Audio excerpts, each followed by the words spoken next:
Hi, this is Jaya.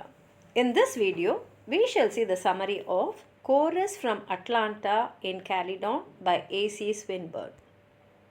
The poem strikes a tragic note and also reminds man of the predicament, and it is because the man faces the bleak prospects in life. From the very beginning of the world, man is destined to suffer, and time is the only one which offers grief and bitterness. He cannot even enjoy a beautiful summer because this summer will remind him of the imminent withering of its flowers. Sweet memories about the blessings of heaven are also disturbed by painful thoughts of hell. Man has strength but is deprived of the power to use it. Even love is temporary in his life, and life is like the shadow of death, and the gods are responsible for making his life miserable. Man is made in the burning heat of fire with things like falling tears, sliding sand, and the force of the waves and the dust of the earth.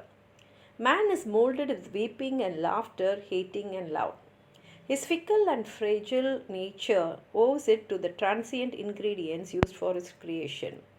He has a precarious existence which may end at any moment. Life is a long struggle to him, burdened with obligation to carry forward the Holy Spirit of man. Man is destined to engage in continual process of strife. He has the gift of eyesight and speech, but he does not have the capacity to look within and communicate with the soul. He has many occasions to serve and commit sin. There is also a sunny side to his life. Light is shown on his way, and he is given a small measure of light. He speaks, but his speech lacks the capacity to give smoothing effort. His heart is filled with unwanted desires. There is always a fear of death well writ on his face.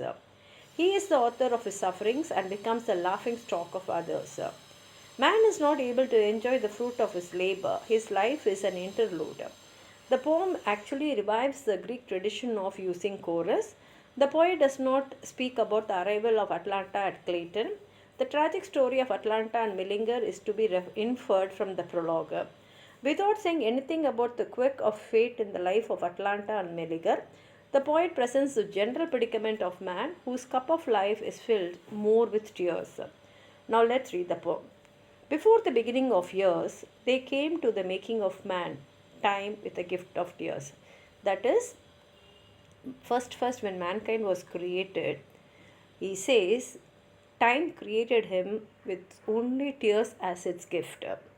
Grief with a glass that ran, pleasure with pain for heaven, summer with flowers that fell, remembrance fallen from heaven, and madness risen from hell, strength without hands to smite. So man has been given so many things which are only negative, which is going to cause him grief. He has pleasure, but at the same time he has also pain. He has summer, but at the same time they have flowers which are going to fall. And when he thinks about heaven, same time he should also think about hell, which is only pain and madness.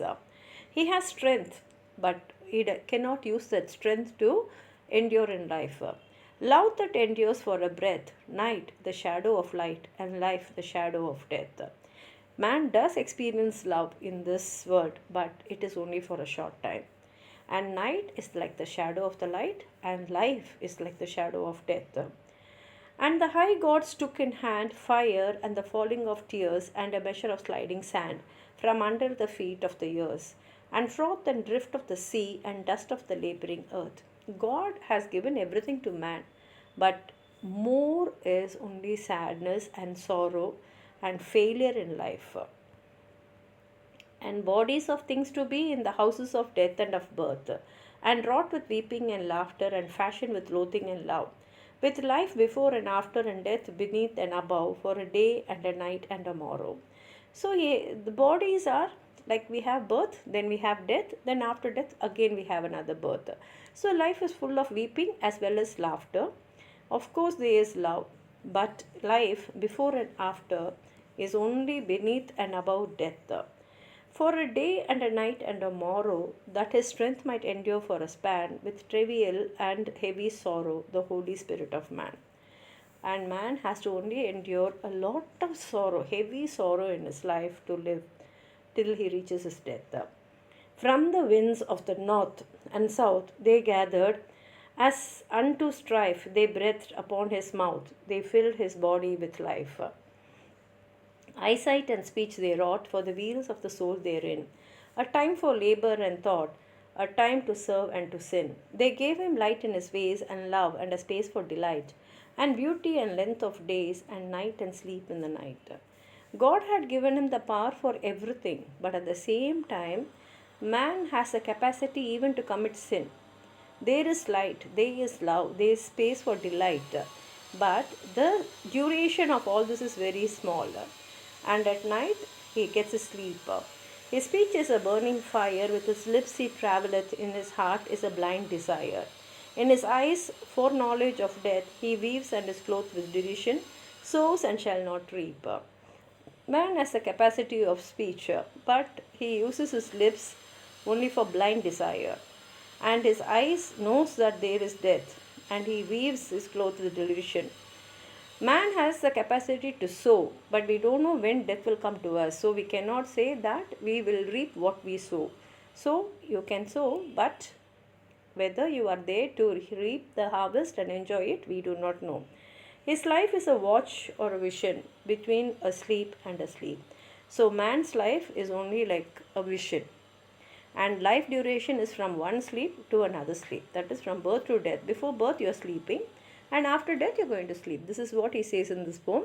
If you have anything more to add on to what I've said, please write it in the comment box. Like the video, share with your friends. And if you have not subscribed my channel, please subscribe and support. Thank you.